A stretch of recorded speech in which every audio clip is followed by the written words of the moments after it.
Hello you fantastic people and welcome back to Borderlands 3. It's been a hot minute since I made a video like this because I've been having a lot of PC troubles, but we think we've fixed it. We think the rig is finally set up correctly. So if you're seeing this, it means I'm allowed to edit videos or capable of editing them. So big things are happening in Borderlands 3. Super excited. We actually, as a community, I think saved the game. Honestly, it was going to get real quiet in the community in from today pretty much. As soon as the event died off or finished off for the rare spawn event, the increased rates dropped back down again, the increased anointment rates dropped back down again, and the rare spawns went back to rare spawns.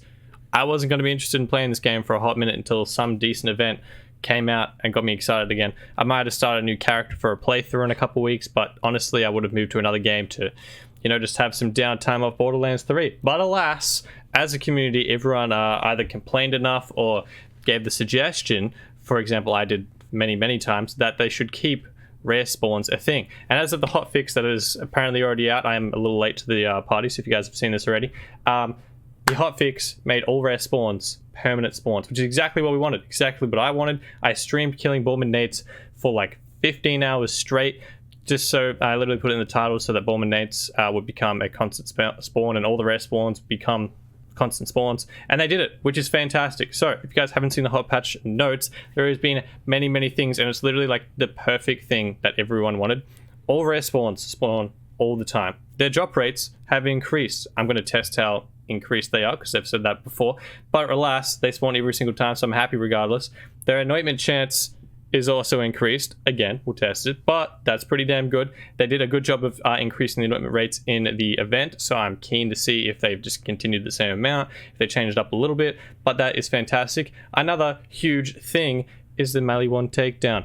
I don't know if you guys are fans of the melee 1 takedown. Personally, I got smashed every single time. I was building an Amara account to have a good mobbing build. Didn't really get there in time for the end of the event, unfortunately, mostly due to this PC dying on me. But alas, we don't actually have to worry anymore because they've kept it exactly the same as the event, which is exactly what everyone wanted. If you are like me, generally playing single player, you can now take on the takedown event without being super OP. Of course, there's the veteran players out there that have just the filthiest builds, all the best anointed weapons, all the best anointed gear, and can take on the standard takedown alone by themselves. And it's supposed to be a 4-player difficulty or something like that. You guys are freaks. Congrats. I honestly applaud you. I cannot do it. I die every single time. I've got to Wotan a few times, never killed him because he just destroys me, but doesn't matter anymore. If you guys are playing solo and you can't do it alone with the 4-player difficulty, there is now the scaled event permanently introduced into the raid, which is again what everyone wanted, which is awesome. So you guys can take on the raid, you can kill a Wotan with the scaled event. If you're playing 2-player, 3-player, single player, it'll scale to whatever you're playing as. And if you guys are playing as 4-player, of course, that's a thing.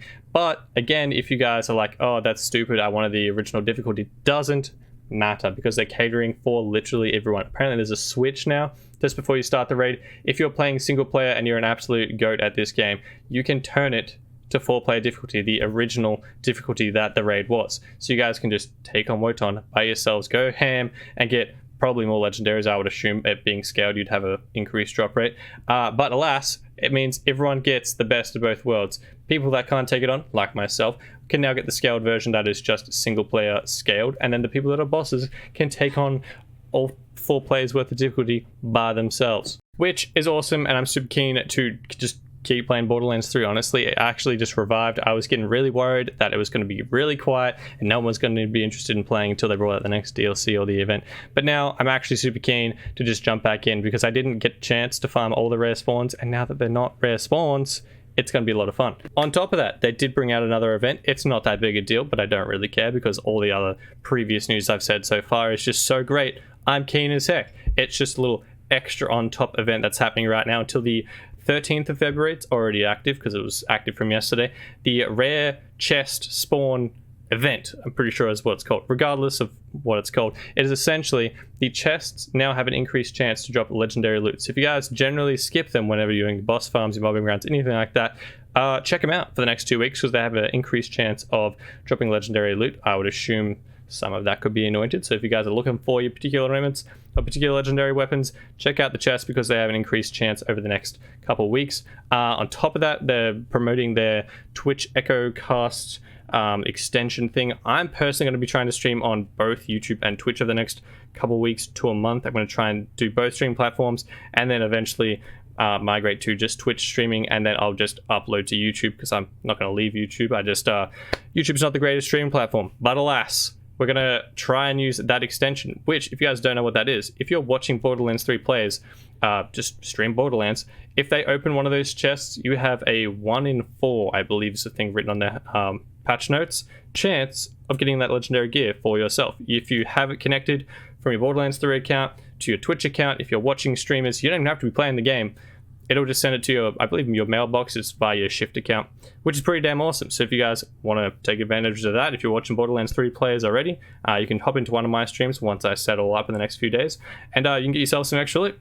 But yeah, that is everything. That finishes on the 13th of February. That is essentially the entire event. It is pretty small, but I don't really care. This hotfix is probably the best hotfix that's ever come out for Borderlands 3, which is fantastic. But yeah, that is literally all I had to say. Just a quick update video and just a quick happy rant of just what's happening in Borderlands 3. Hope you guys are doing well. I shall see you guys in the next video, which I will have my Amara playthroughs either up later today or tomorrow as well. I'm getting those edited as soon as my PC allows, and yeah, we'll be back on for some more streams as soon as I get it set up. Feel free to follow me on Twitter. I'll keep you guys updated of what's going on with that, and yeah, see you guys in the next video. Till then, have a fantastic day, weekend, night time, whatever it is for you guys, and adios.